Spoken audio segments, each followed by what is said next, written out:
chào tất cả các bạn.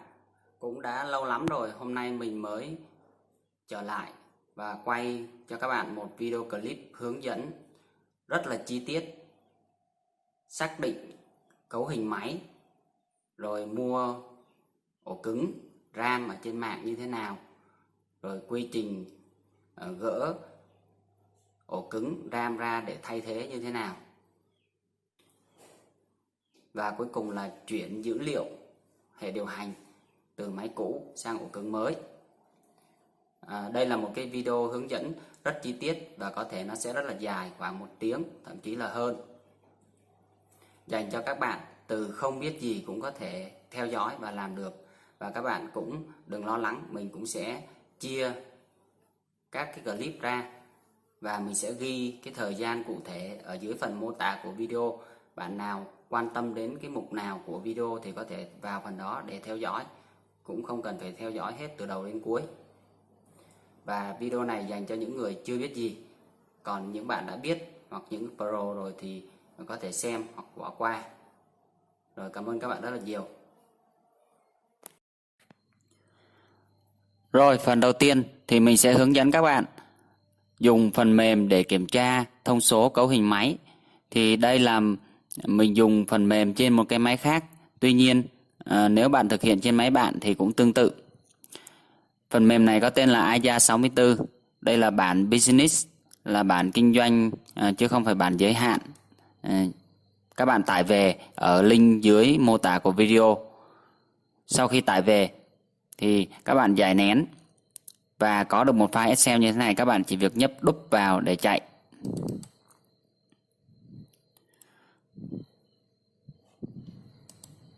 Rồi, phần mềm sẽ chạy lên tổng quan như thế này.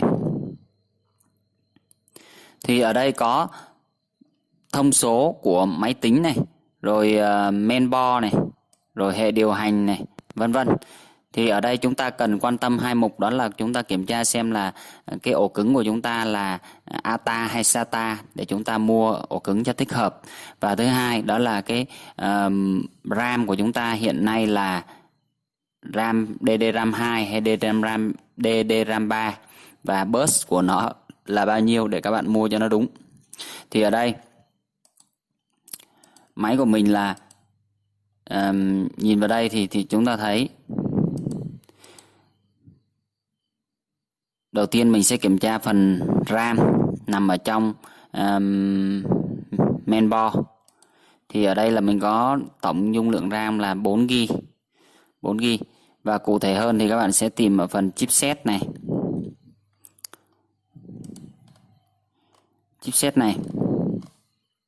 Thì đây là mình có 2 khe RAM này. Và RAM của mình là DDRAM 3. Khe số 1 là 2GB và khe số 2 là 2GB. Tương tự như vậy các bạn cũng có thể kiểm tra ở trên cái máy tính của mình. Và đây là một cái phần mềm mà kiểm tra toàn diện nhất. Ngoài ra còn có nhiều phần mềm khác như là CPU-Z rồi vân vân, nhiều phần mềm khác. Và ở đây thì DDRAM 2 là gồm có 667, rồi DDRAM 2 bus 800, bus DDRAM 3 cũng có bus 667, bus 800, bus 1066 hoặc là bus lớn hơn 1600 vân vân. Thì cái bus này nó không quan trọng. Giả sử như cây của như hiện tại máy của mình thì cây số 1 là bus chỉ có 1066 thôi. Nhưng mà cây số 2 lại bớt 1600. Tuy nhiên nó cùng là cái DDRAM 3 nên là nó vẫn chạy bình thường. Nhưng mà không thể dùng DDRAM 2 cho DDRAM 3 được. Lý do là cái chân cắm của nó khác nhau.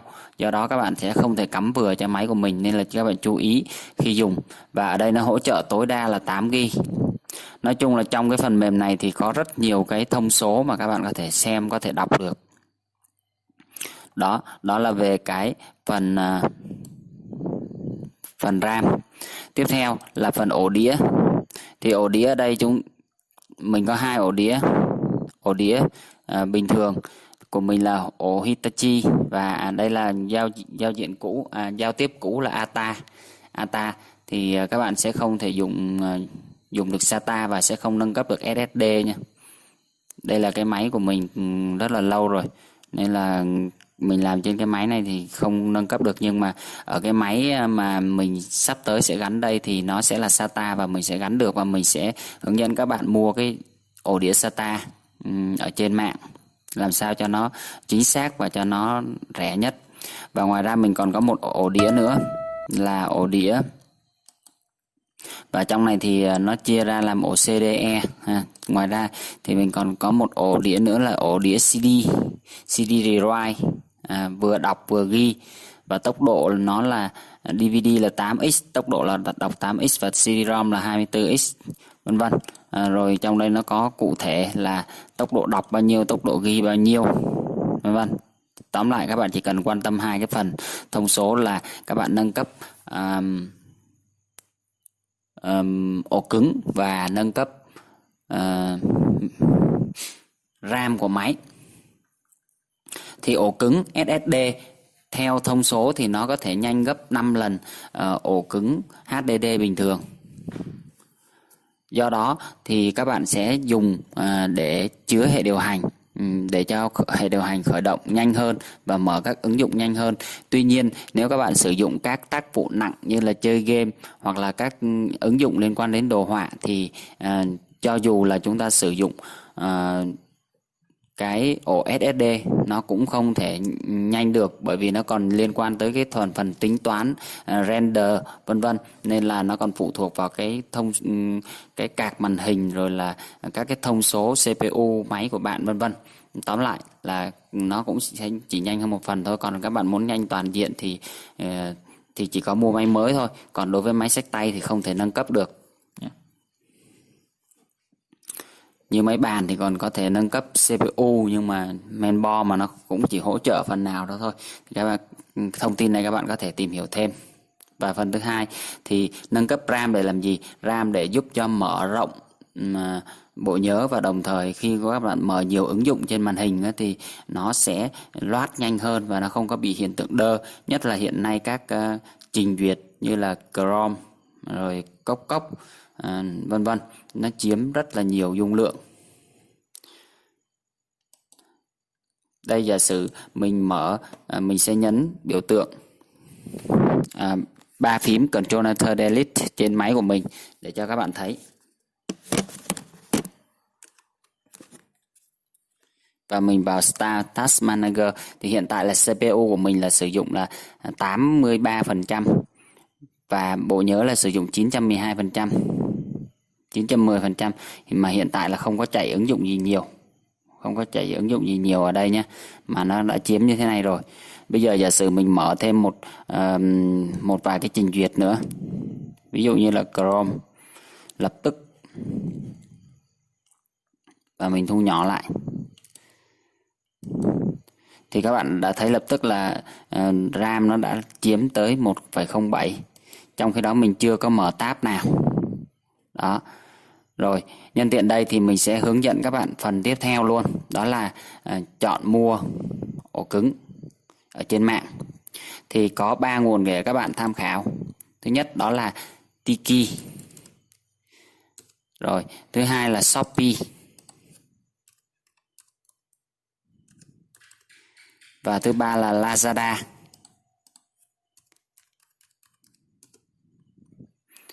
Rồi, thì cái trang Tiki mình thấy là đây là một cái trang mà rất là uy tín. Trước đây thì trang này chuyên bán sách, nhưng sau này còn bán nhiều phần khác, và đã được các gian hàng thì đã được cam kết và tuyển chọn kỹ lên, nên là cái tỷ lệ mà các bạn mua phải hàng kém chất lượng thì rất là ít. Hiện nay thì Tiki đã sát nhập cùng với Sen Đỏ. Rồi thứ hai là Shopee và thứ ba là Lazada.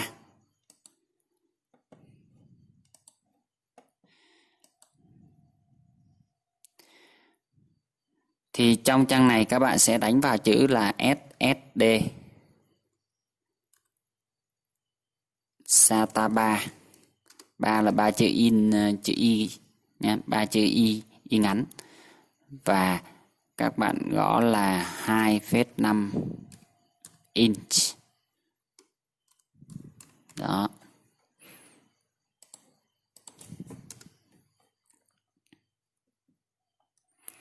thì nó sẽ ra một loạt các cái ổ ở đây để cho các bạn xem, và các bạn có thể chọn là giá thấp để nó từ thấp đến cao.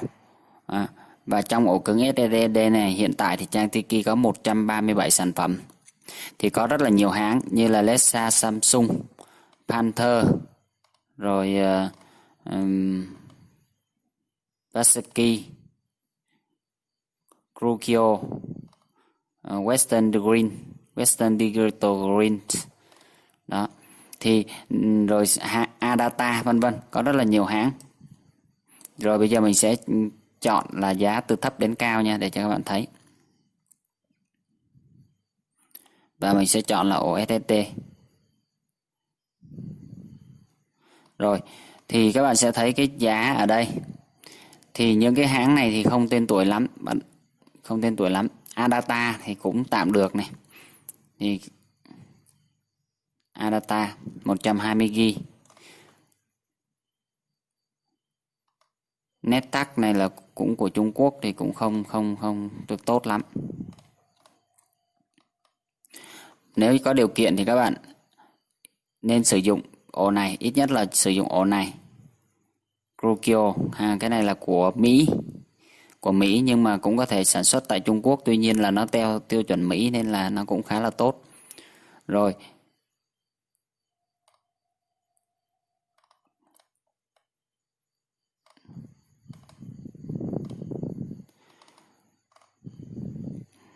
cái thứ hai mà chúng ta nên sử dụng đó là ổ Western Digital. Western Digital để mình chọn xem ở trên đây. Đó.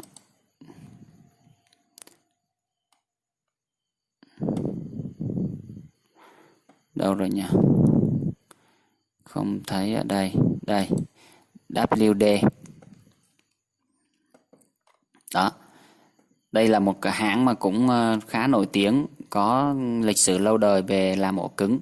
Thì màu xanh là dành cho dùng phổ thông. Rồi nếu có điều kiện thì các bạn mua màu xanh lá cây này thì tốt hơn một chút nữa. Và tốt nhất thì còn có một loại nữa cơ, nhưng mà hiện tại thì trang này không có. Đó, các bạn tùy chọn vào đây và tùy chọn vào giá. Và cái ổ thứ ba mà chúng ta có thể mua đó nữa, đó là ổ Samsung. Rồi chúng ta quay lại. Thì ổ Samsung là một ổ mà về hiện nay thì được đánh giá là về RAM và ổ cứng. RAM và ổ cứng là thuộc dạng rất là tốt. Đây thì cái SATA 3 của các bạn á, SATA 3. Và chúng ta chọn, rồi ở dưới đây chúng ta có thể chọn dung lượng này, vân vân. Rồi trang Shopee cũng vậy, thì chúng ta cũng có thể tìm vào đây. Tuy nhiên để mình chỉ cho các bạn cách tìm mà cho nó chính xác nha. Ví dụ như các bạn gọi vào đây là Samsung Evo 860 250GB chẳng hạn. Thì nó ra rất là nhiều cái ổ cứng ở đây. Mà các bạn có thể chọn là giá từ thấp đến cao. Tuy nhiên cũng đừng có ham giá thấp quá mà chất lượng nó sẽ không đảm bảo nha. Rồi ví dụ mình chọn ở đây. Đây là mình chưa đăng nhập. Thì một cái thông tin mà các bạn cần tham khảo và quan tâm nhất đó là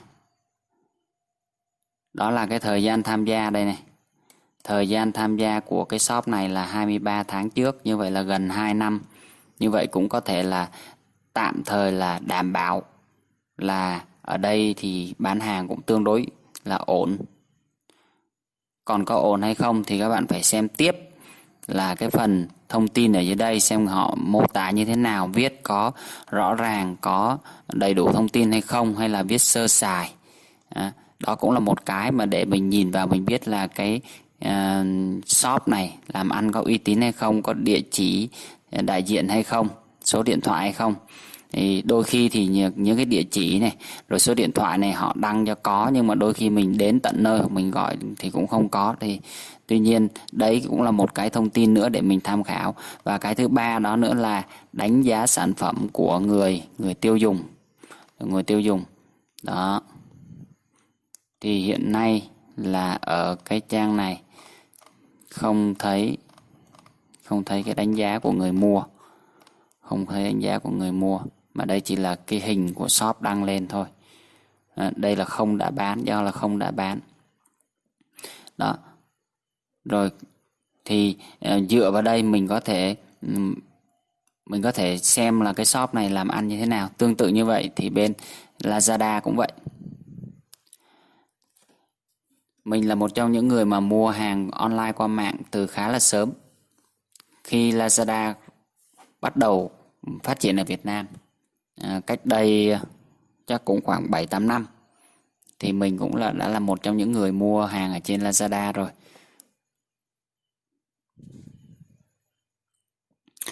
Rồi sau khi chọn xong sản phẩm, giả sử như mình chọn cái ổ cứng ở đây đi ha. Giá này là 1.220.000. Mình có thể copy cái này.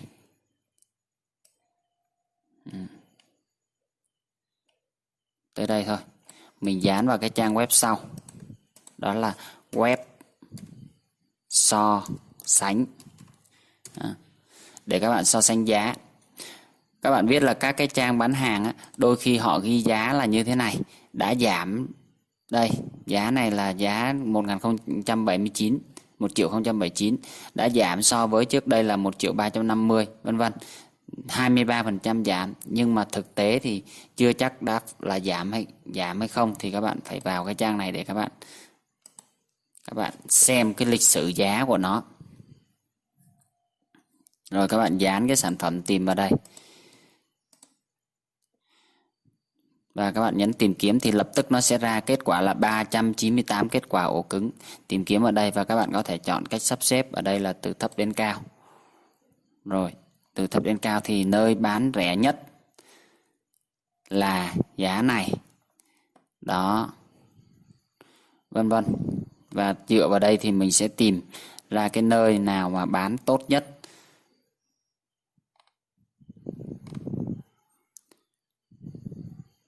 Hiện tại thì mình thấy là ở đây có Tiki là bán thấp nhất này, rồi sen đỏ này, cao hơn 30.000 này. Nhưng có một cái là ở bên Tiki đó thì sản phẩm đã thường bao gồm là đã có phí vận chuyển rồi. Các bạn sẽ mua với giá đúng như vậy luôn, không phải mất thêm phí vận chuyển.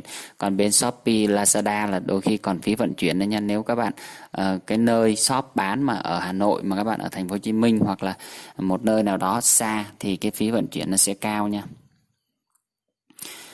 Thì như vậy vừa rồi mình đã hướng dẫn các bạn cách tìm. Thứ nhất là xem cái thông số phần cứng máy tính của bạn.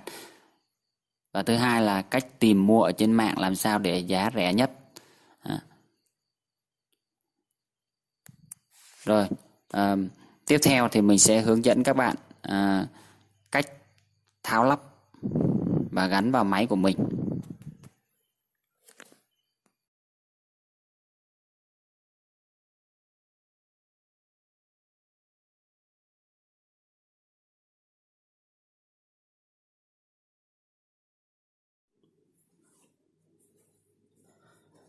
Rồi, chào mừng các bạn đến với phần 2 của video. Thì đây là phần hướng dẫn tháo lắp ổ cứng gắn vào máy tính. Thì mình đã lần này mình đã chọn mua ổ cứng ở trên Tiki. Và mình thấy mua hàng ở trên Tiki khá là đảm bảo. Còn ngoài ra thì các bạn có thể mua ở trên Lazada hoặc là Shopee. Tuy nhiên cần check kỹ xem là cái cửa hàng đó đã thành lập, đã mở cửa hàng được bao lâu, như phần 1 của video mình đã hướng dẫn cách mua hàng ở trên mạng và kiểm tra giá để tìm được cái giá tốt nhất.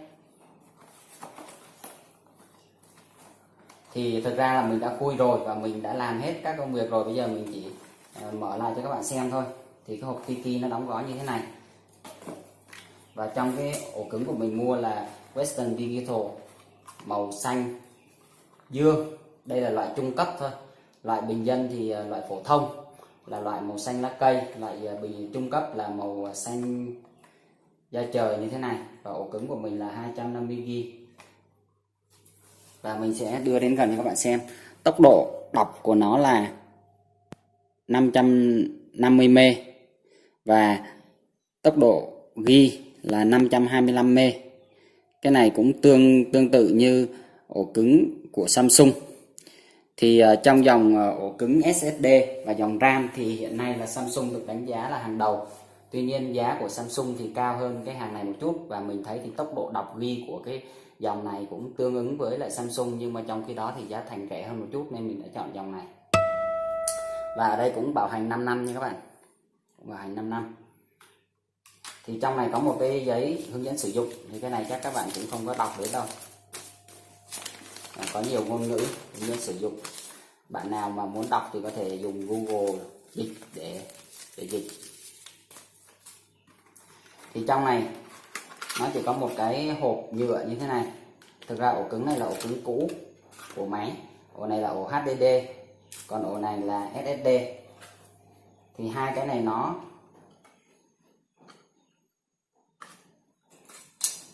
các bạn cầm trên tay các bạn sẽ thấy ổ này nặng hơn rất là nhiều, và ổ này thì nhẹ hơn. Bởi vì bản chất của ổ SSD thì nó dùng các cái trục và từ để nó quay. Trên cái đây mình sẽ đưa đến gần cho các bạn xem. Nó quay ở trên đây, và nếu như không bị va đập thì ổ cứng này tồn tại khá là lâu và gần như là không bị hỏng.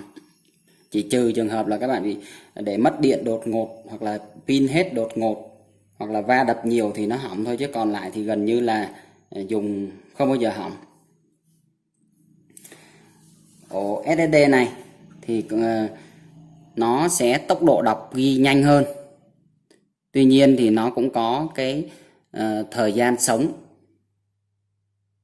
không được lâu lắm.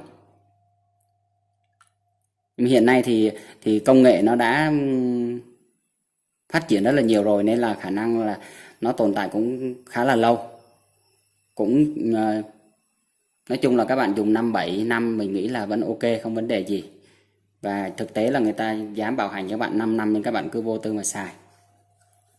Thì ổ cứng của mình đây là SATA 3 nha. Thì cái phần này mình đã hướng dẫn các bạn trong cái phần 1 của video, là các bạn phải tìm đúng cái ổ cứng của mình. Bây giờ có nhiều cái chuẩn ổ cứng, đặc biệt là các cái laptop đời sau này. Và laptop càng mới thì tốc độ đọc càng nhanh. Đây thì cái hình thức của nó là như thế này. Nó có một cái chân. Cái phần to này là để cấp điện này. Còn cái phần nhỏ này là để truyền dữ liệu này. Đó.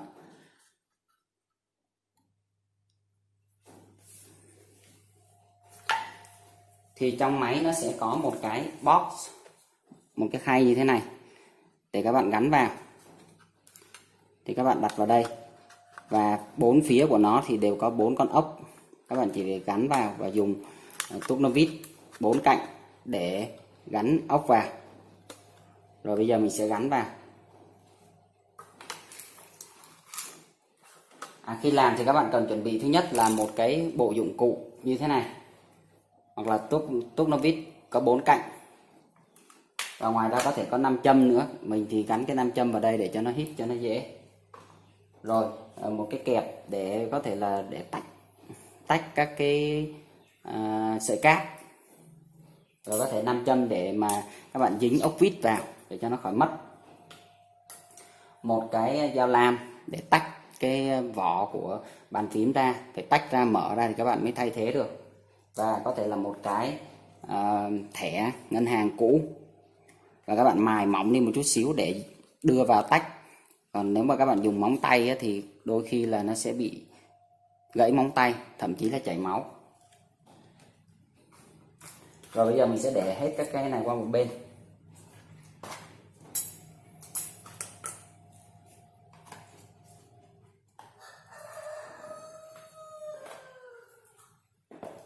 Khi thay ốc vít thì các bạn nên để theo thứ tự trên một cái tờ giấy màu trắng, màu xanh hoặc màu vàng, nói chung một cái tờ giấy màu theo thứ tự, để chút nữa các bạn lắp lại theo đúng thứ tự.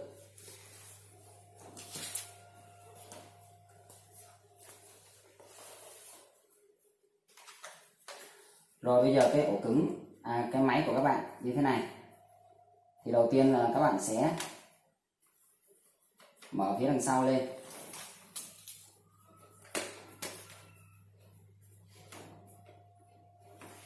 Thì đằng sau này là cái nơi mà các bạn gỡ pin. Máy nào cũng vậy, nó sẽ có hai cái chỗ, có cái G và có một cái biểu tượng khóa. Ổ khóa ở đây có nghĩa là đang khóa, các bạn sẽ không thể gỡ pin được, các bạn phải đẩy qua, đẩy cái lẫy này qua. Đây mình sẽ đưa gần lại, đẩy cái lẫy này qua để nó mở ra thì các bạn mới gỡ pin được nha. Do mình không có gimbal đặt nên là mình phải dùng dụng cụ tự tạo thôi, thành ra là quay nó cũng không được chuyên nghiệp lắm, các bạn thông cảm. Một tay là hơi khó làm. Rồi bây giờ mình sẽ tách cái này ra. Rồi bước đầu tiên là các bạn phải gỡ pin ra.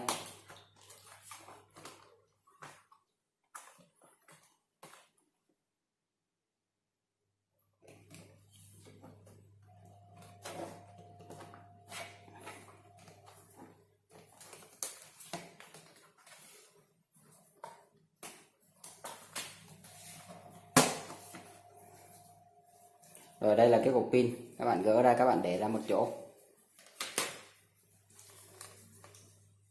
Rồi bước tiếp theo, các bạn sẽ đặt cái máy tính của mình như thế này. Màn hình là đặt ngửa lên trên. Và đây là cái bàn phím. Bàn phím thì lúc đầu nó sẽ gắn chặt với cái máy tính. Các bạn dùng một con dao lam, các bạn để vào cái mép này, các bạn nạy nhẹ ra, nạy nhẹ ra. Sau khi nạy nhẹ ra được rồi, đến cái mức độ mà có thể lùa cái thẻ ATM này vô thì các bạn lùa vô và các bạn kéo mạnh từ trên xuống dưới thì máy tính nó sẽ tạch và nó sẽ tuột các cái ngàm dính cái thân máy và cái bàn phím ở đây ra. Tương tự như vậy các bạn làm cái mặt phía trên này, rồi làm mặt phía dưới. Thì đến đây là các bạn chưa gỡ được đâu, các bạn lại lật máy lên.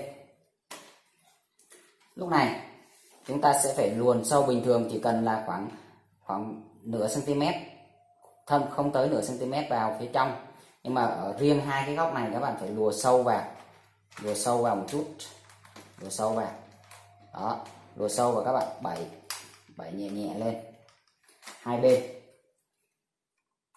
nha, hai bên. Thì sau khi bẩy ra rồi á thì các bạn mở ra như thế này thì các bạn sẽ thấy có hai cái sợi cáp ở đây, thì các bạn phải dùng cái công cụ này, các bạn bẩy nó ra, chút nữa mình sẽ xem cho các bạn xem, bẩy nó ra. Và sau khi bẩy ra rồi thì các bạn gỡ nhẹ nhàng và có thể đặt nó sang một bên đó. Rồi mình sẽ đặt nó xuống đây nhé.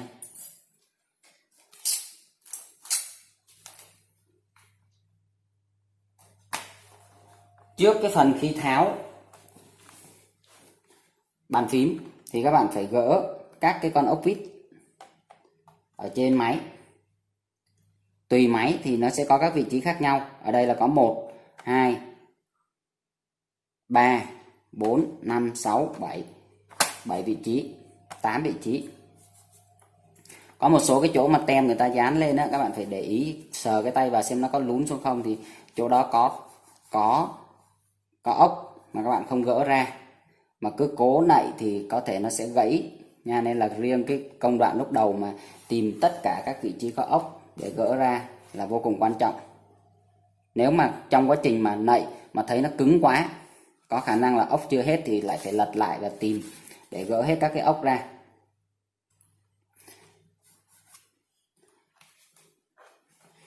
Rồi bây giờ mình sẽ cho các bạn xem.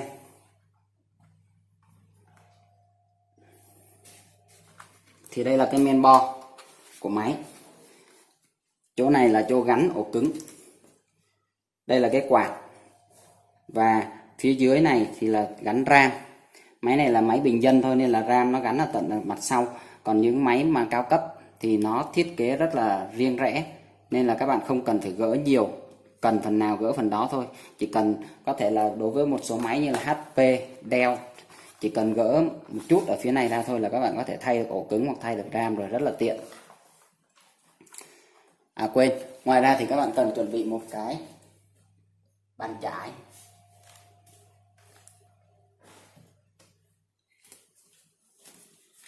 Một cái bàn chải mà đã không còn sử dụng nữa đó, để vệ sinh máy. Bàn chải hoặc là một cái chổi, một cái cọ để vệ sinh máy. Ở đây nó có một cái ngàm rất là nhỏ như thế này. Đấy, để dùng để gắn cáp, các bạn chỉ cần đẩy nó lên thôi là rút được cáp ra nha. Nên lúc đầu chúng ta dùng cái công cụ này, một cái nhíp như thế này để đẩy nó lên. Lúc đầu máy mới mở lần đầu nó sẽ khá là cứng, tất cả từ mở ốc cho đến các cái chỗ gắn dây cáp nó khá là cứng, các bạn cần phải mở nhẹ nhàng, chậm rãi. Tiếp theo thì trên main sẽ có các cái vị trí, có cái hình tam giác màu trắng như thế này, chỉ vị trí của các chỗ gắn ốc. Thì các bạn gỡ ốc ra và nhớ sau đó gắn lại, bởi vì trên đây nó có rất là nhiều cái vị trí chúng ta sẽ phải gắn lại nha. Thì ở đây trên hai phần quạt này nó cũng có ốc này, rồi trên main này nó cũng có ốc này, thì các bạn phải gỡ ra, và gỡ ra nhớ để theo đúng thứ tự, để lúc sau này mình sẽ lắp lại, giống như là các bạn lắp đồng hồ thì mở ra như thế nào thì lúc lắp thì lắp ngược lại. Và có một cái lưu ý nữa là cái chỗ này để gắn cáp màn hình, thì ở đây ấy, chút nữa chúng ta sẽ phải đẩy nó vào trước, và cái main nó hơi cong lên một chút xíu thì các bạn mới đưa nó vô được. Ngoài ra thì ở đây còn có vị trí của các cái cáp như thế này, thì chúng ta cũng phải gỡ ra. Ở đây có một cái này, mình sẽ gỡ ra. Rồi ở đây cũng có một cái, chúng ta cũng phải gỡ ra nha, gỡ ra. Rồi ở đây cũng có một cái, gỡ ra hết. Đó, mình sẽ để xuống để cho dễ làm, chứ làm một tay hơi khó làm.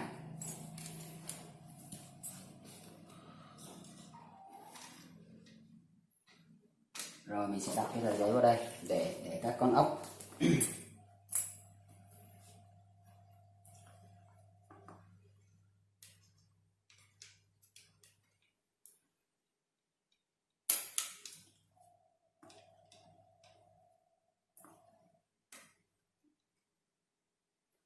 Một cái lưu ý cho các bạn mà mới làm lần đầu á, các bạn có thể lấy điện thoại chụp lại trước khi làm, cứ trước khi làm một cái gì đó chụp lại, rồi sau này mình sẽ xem lại cái hình đó để mình lắp lại cho nó đúng, tránh trường hợp là gỡ ra rồi không biết lắp lại.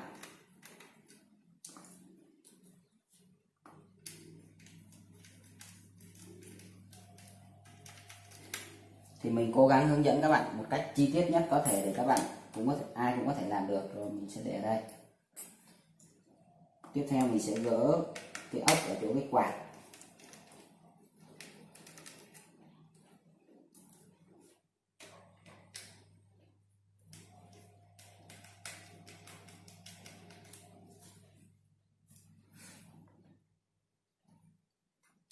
Rồi tiếp đến là vị trí các cái ốc ở trên main.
Ngoài ra ở đây nó có một cái cáp nối nữa, các bạn cũng phải đẩy lên, đẩy nó ra. Rồi sau khi gỡ hết ốc, kiểm tra lại một lần nữa xem vị trí cắt còn con ốc nào không. Rồi thì các bạn sẽ nhấc cái men ra, nhớ là giữ ở cái chỗ tay này để giữ cái quạt. Rồi chúng ta sẽ rút ra. Đó,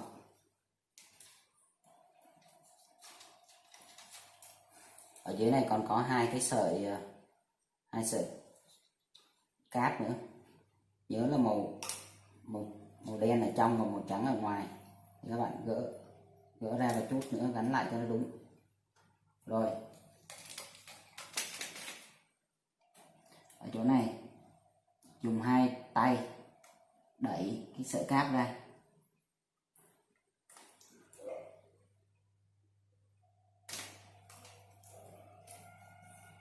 Rồi như vậy là các bạn đã đẩy được sợi cáp ra, và toàn bộ cái men của máy nó chỉ như thế này thôi.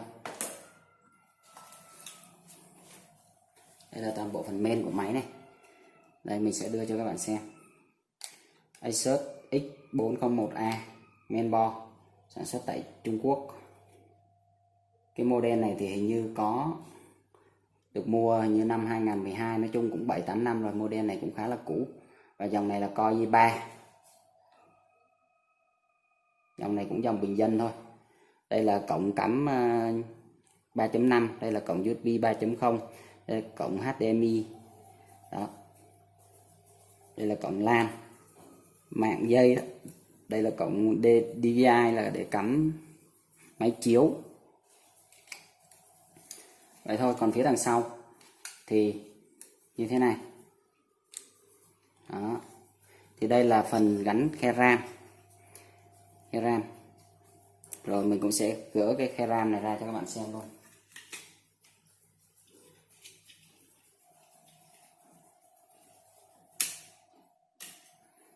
Rồi đây là khe RAM.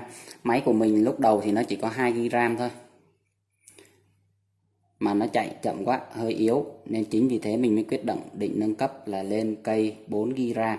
Và máy này chỉ có một khe thôi, không thể nâng cấp được nhiều hơn. Và các bạn chú ý là ở đây cái khe RAM này nó có một cái khe, một bên ngắn và một bên dài. Thì chút nữa các bạn cũng sẽ để vào đúng cái khe ở trên đây, một bên ngắn một bên dài, và các bạn đẩy vào, nghe cái tạch một cái là nó được. Thì nó sẽ tự động hai cái ngàm giữ hai bên này nó sẽ khép vào, và nó sẽ giữ cho cái thanh RAM này nó được chắc. Và RAM này mình cũng chọn RAM của Samsung. Mình mua RAM cũ thôi, nhưng mà RAM này được bảo hành 36 tháng. Đó. RAM của Samsung thì hiện nay RAM của hãng Samsung cũng như là ổ cứng SSD, chip nhớ của Samsung là được đánh giá là vượt trội nhất trên thế giới. Ngoài ra còn có nhiều hãng khác đã có lâu đời như là Western Digital, là cũng hãng về ổ cứng này, Seagate này, vân vân. Các bạn có thể tìm hiểu thêm thông tin trên internet. Rồi bây giờ mình sẽ gắn lại. Mình sẽ cố gắng hướng dẫn thật là chi tiết cho các bạn thấy ha. Thì ở đây nếu như các bạn để như này là không chính xác, bởi vì cái khe ngắn ở bên này, khe dài bên kia, các bạn phải đặt ngược lại. Rồi các bạn để vào đây, để hơi chéo một chút nha, để hơi chéo một chút. Rồi đúng rồi, thì bây giờ mình chỉ việc đẩy xuống thôi. Đó, nó kêu tạch một cái, thế là được. Rồi bây giờ nếu như máy của các bạn bẩn thì các bạn có thể dùng cái cọ hoặc là cái bàn chải đánh răng cũ, các bạn quét để cho nó sạch sẽ. Rồi bây giờ mình sẽ lắp lại như cũ ha.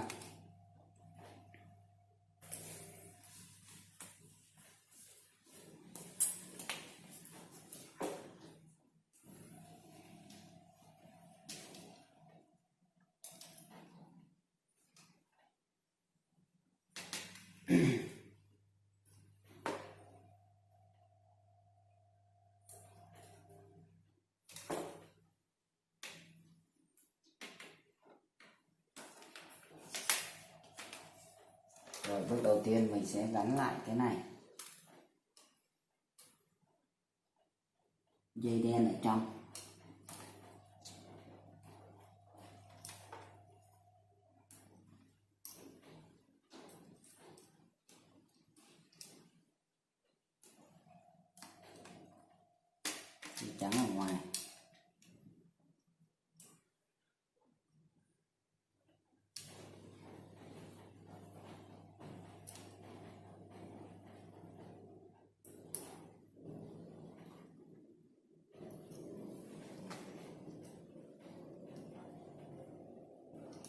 Cái này nó nhỏ nên cũng hơi khó gắn. Rồi, để chính xác nhấn vô. Rồi. Sau đó chúng ta sẽ để nâng cái này lên, đặt cho nó đúng vào các cái vị trí. Các bạn làm chậm rãi từ từ thôi, chưa quen làm chậm rãi từ từ thôi. Rồi, ok. Rồi.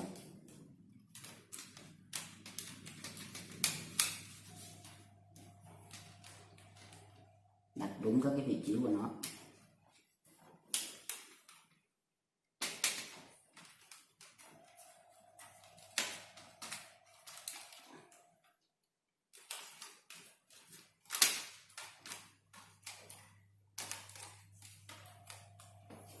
Bên này nó có một cái cáp thì chúng ta sẽ phải gắn vào trước đã.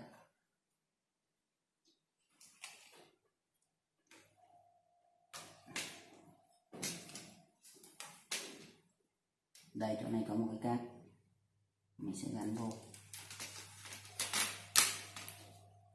Rồi, ok. Xem các vị trí nó được chưa.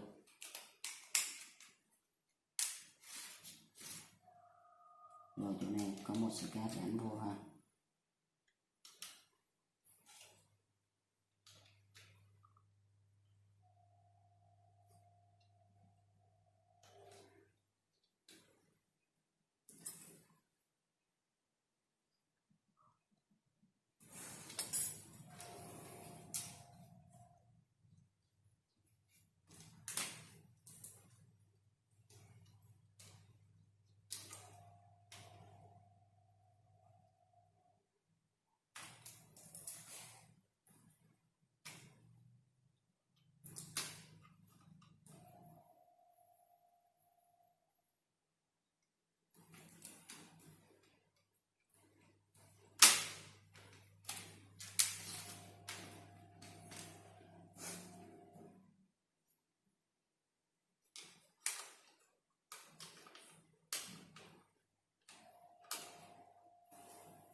Tốt nhất là những bạn mới làm lần đầu thì nên chụp hình lại.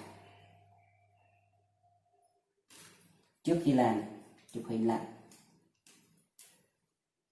Làm nếu lỡ quên thì mở hình nó ra xem.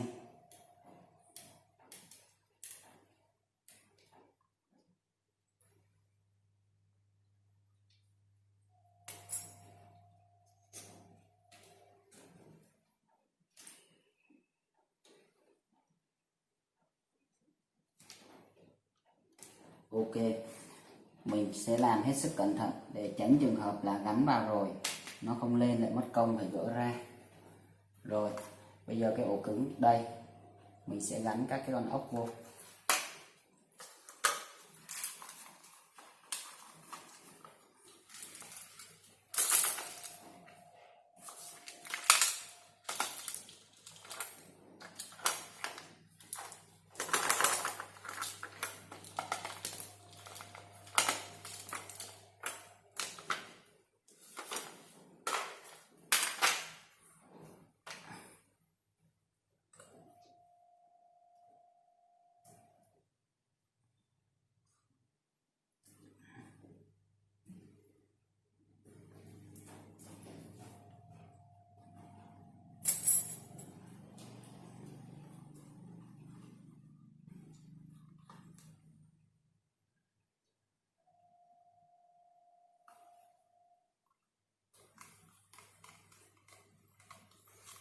Các bạn siết đều 4 bên rồi sau đó mới siết chặt.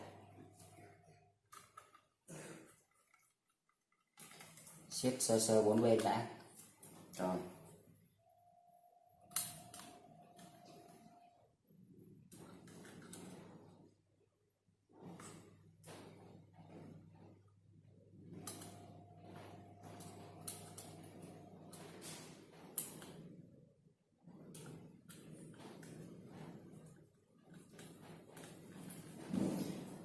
nếu đang siết mà cảm thấy nó hơi chặt tay, có nghĩa là cái ren nó chưa chính xác, thì các bạn phải gỡ ra và làm lại.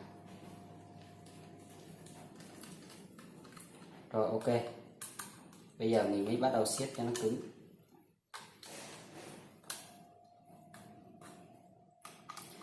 Nếu máy nào có ổ DVD thì các bạn có thể gắn được 2 ổ như thế này, nhưng tuy nhiên máy mình không có ổ DVD nên mình chỉ gắn được 1 ổ thôi. Rồi bây giờ việc còn lại là mình sẽ đặt vô đây, đặt nó xuống đúng vị trí, rồi sau đó mình sẽ đẩy nhẹ nhàng vào. Ok, bây giờ gắn cái cáp này vào, đẩy cái này lên, đẩy vào.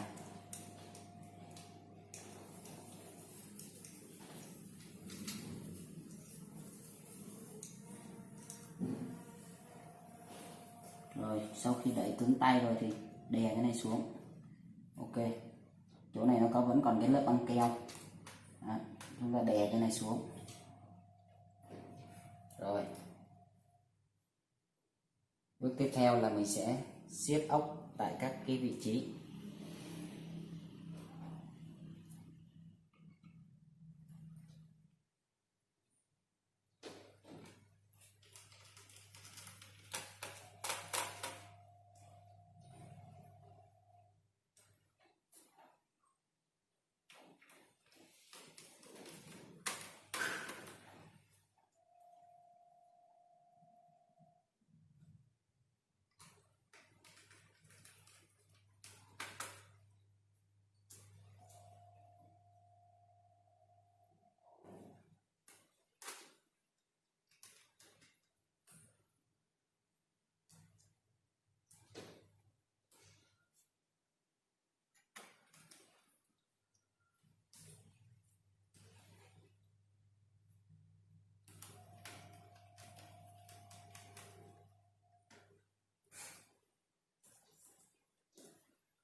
Tiếp theo là vị trí của hai bên cái quạt.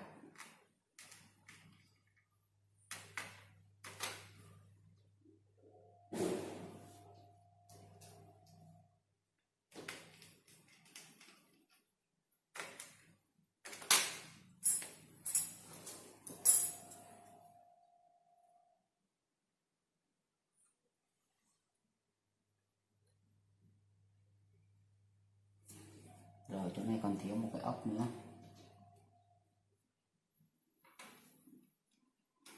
Đây sẽ gắn vào đây.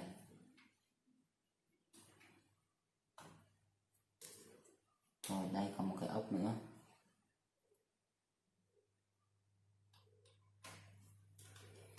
Đấy, các bạn cứ từ từ chậm rãi mà làm, không gì phải vội cả. Rồi ok, kiểm tra lại tất cả các vị trí. Chỗ này còn 2 con ốc nữa.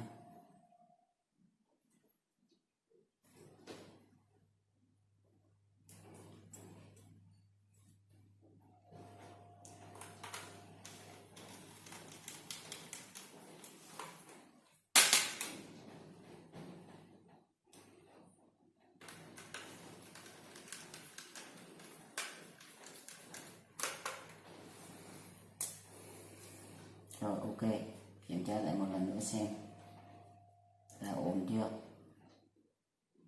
Rồi mình vẫn thiếu một con ốc ở chỗ này.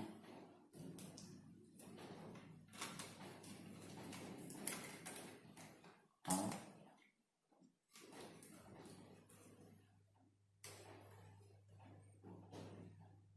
Các bạn cứ kiểm tra cho kỹ, tránh phải gỡ ra gỡ vô mất công. Rồi những cái dây này thì để cho nó gọn vào, đè nó xuống ở các cái khe để cho nó gọn, nó khít, tránh để cộm lên.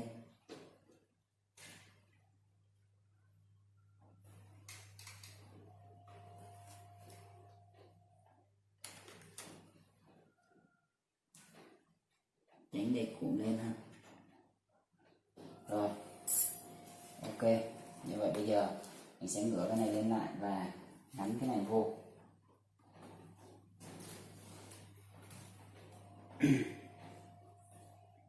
Rồi các bạn để như thế này, sau đó gắn cái sợi cáp này vào.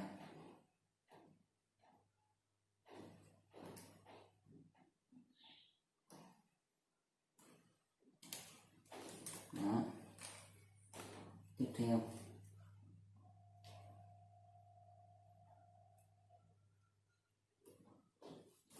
gắn sợi cáp này vô. Rồi ok, như vậy là đã xong. Bây giờ mình sẽ để lại cho thật chính xác. Rồi sau đó mình sẽ đè 4 góc này xuống.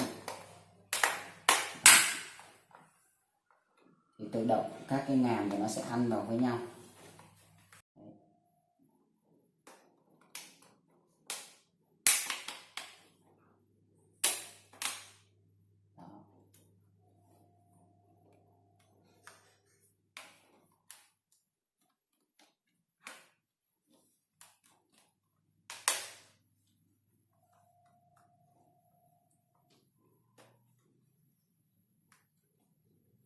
Đó. Rồi bây giờ tiếp tục gắn ốc ở dưới đáy.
Một hai ba bốn năm sáu bảy tám, rồi còn hai con ốc hai bên.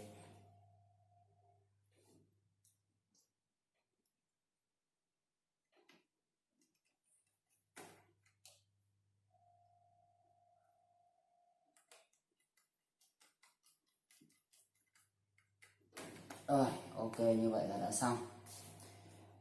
Việc còn lại mình sẽ gắn pin vào.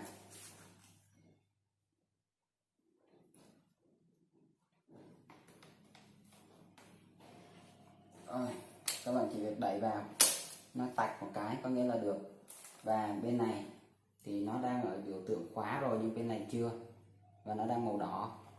Màu đỏ đây các bạn đẩy qua để nó khóa lại, như vậy là pin nó sẽ không ra được nữa. Rồi ok, bây giờ mình sẽ bút máy lên xem nó có được không nhá.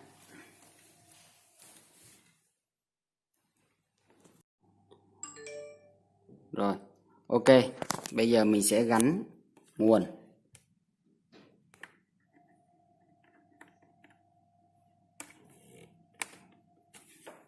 Gắn chuột và bật máy.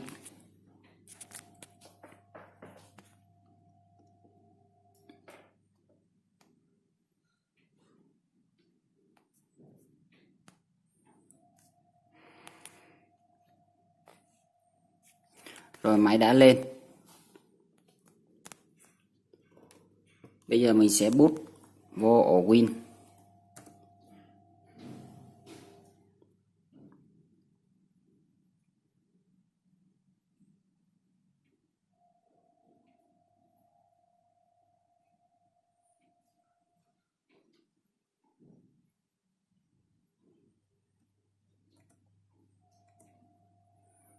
Ok, bây giờ mình sẽ nhập mật khẩu.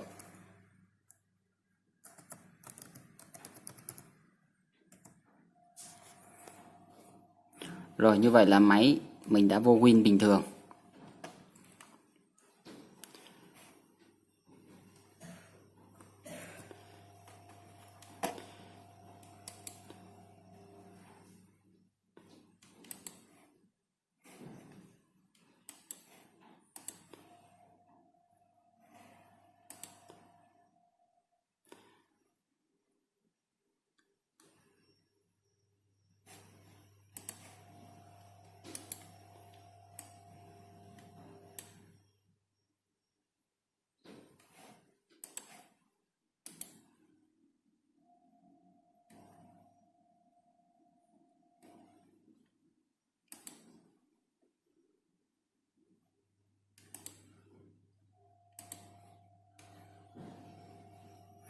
Đây, ổ cứng của mình là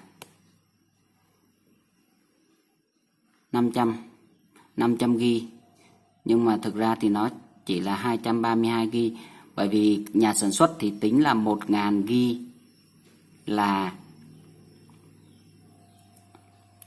1024 MB là 1 GB, nhưng mà bên phần mềm thì họ tính là 1024 MB mới là 1 GB. Do đó có cái sự chênh lệch, như vậy là máy của mình mất tới 17 18 GB.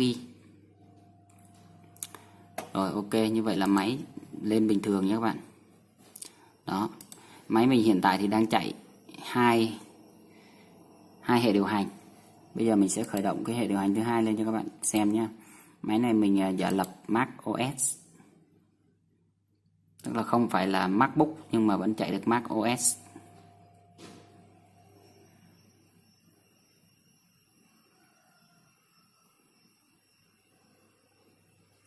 Rồi mình boot qua ổ Mac OS. Cái này gọi là Hackintosh. Hackintosh thì hiện nay có rất là nhiều bạn đã cài thành công và được trải nghiệm hệ điều hành Mac OS trên một cái máy bình thường. Nó sẽ nhanh và mượt mà, thay vì các bạn phải bỏ tiền ra mua một cái máy rất là đắt. Tất nhiên thì trải nghiệm đồ xịn thì bao giờ cũng tốt hơn, nhưng nếu không có điều kiện thì chúng ta có thể dùng Hackintosh. Các bạn có thể tự nghiên cứu, tham khảo ở trên mạng để các bạn cài, hoặc là nếu không thì các bạn nhờ những cái dịch vụ người ta cài cho, hết khoảng 500-600 gì đó tùy cấu hình máy, và chạy thì nó sẽ rất là ngon. Đây, mình sẽ chạy thử cho các bạn file Office. Đó. Bây giờ mình sẽ mở cái này, New. Đây là mở Word ha. Đó. Rồi bây giờ mình có thể mở tiếp. Mình có thể mở một file Excel.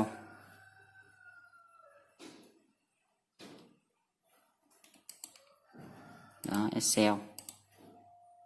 Rồi có thể mở tiếp một file PowerPoint. Mình không có gimbal nên là nó hơi rung một chút, các bạn thông cảm nhé. Đó. Rồi tắt thì ở đây, cái bên macOS thì nó sẽ khác cái bên này một chút, các bạn sẽ không quen. Nếu bạn nào dùng iPhone rồi các bạn sẽ thấy. Rồi đây là cái phần App Store để cài đặt, nhưng mà hiện tại mình chưa kết nối mạng. Rồi đây là phần setting cài đặt, ngày giờ vân vân. Đó. Như là macOS thật, các bạn còn có message, iMessage và FaceTime nữa. Rồi ở đây là các cái ứng dụng. Rồi đây là cái để tìm đây là giống như Windows Explorer của Windows. Đây là giống như Explorer của Windows. Mình cũng chưa có thời gian trải nghiệm nhiều. Các bạn thấy tuyệt không?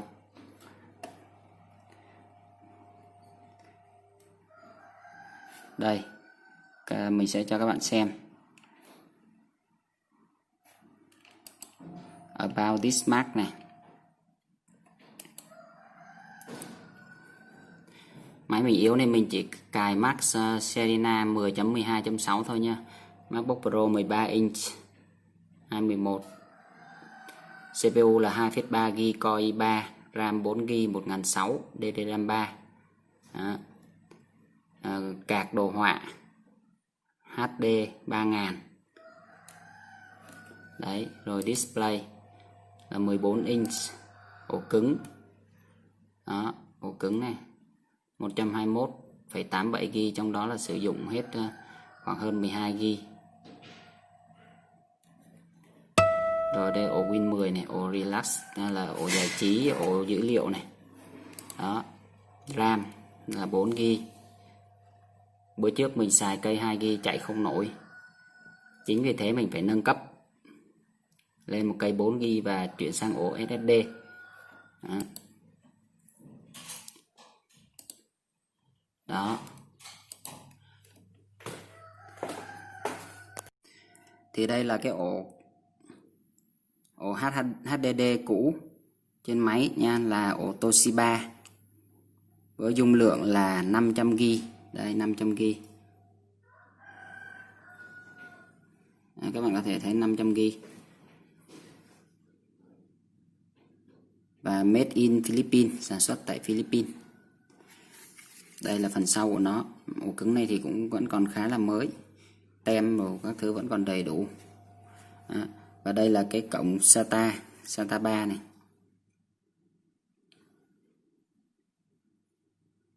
Đấy, để như này các bạn dễ thấy. Đó.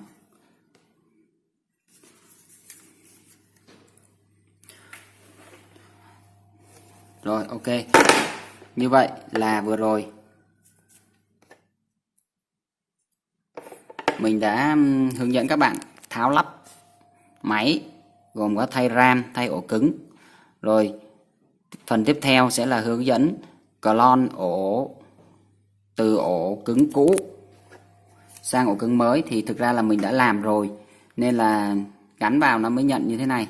Thì mình sẽ hướng dẫn các bạn cách như thế nào để chuyển qua mà không phải cài lại. Bởi vì một số bạn cài rất là nhiều phần mềm rồi liên quan đến bẻ khóa rồi thiết lập. Riêng ví dụ các bạn xài bộ Office thôi là cũng thiết lập phông chữ rồi giấy A4 rồi máy in rồi vân vân, rất là nhiều thứ. Rồi bây giờ mà các bạn ngại cài lại thì sẽ chuyển đổi như thế nào? Thì trên mạng có rất là nhiều phần mềm hướng dẫn cách chuyển đổi. Tuy nhiên đó là nó hướng dẫn cũng không được chi tiết lắm. Thì mình hy vọng là mình sẽ làm cái video này thật là chi tiết rõ ràng cho các bạn, từng phần để các bạn xem. Video ai cũng có thể làm được. Rồi, hẹn gặp lại các bạn trong phần tiếp theo nhé.